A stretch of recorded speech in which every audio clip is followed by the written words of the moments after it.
So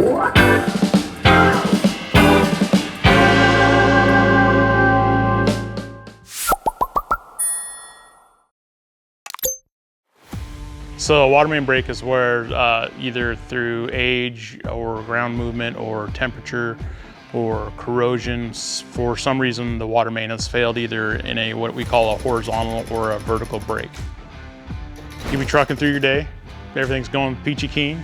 Then you get a call from dispatch that says customer reported a main break, a lot of water. The first thing we're gonna do is try to mitigate the flow of water, right? We'll throttle the main down, which basically means we're going to squeeze the gates down, shut them enough to where it's still got positive pressure on it, but it's not causing property damage or any more street surface damage.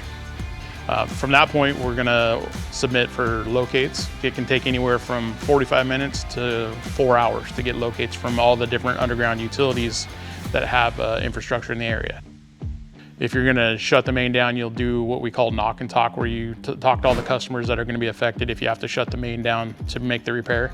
Break the street surface up and start excavating until we find the leak. And then once we find a leak, we're gonna assess whether it's gonna be a horizontal break or a vertical break, and that's gonna determine what your fix is.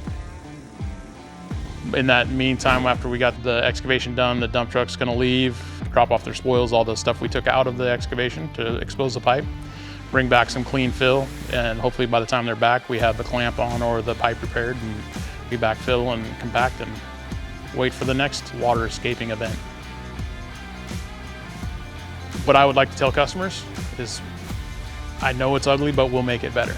We'll get you back in water as soon as we can, and if you have questions, call us. We're here to help.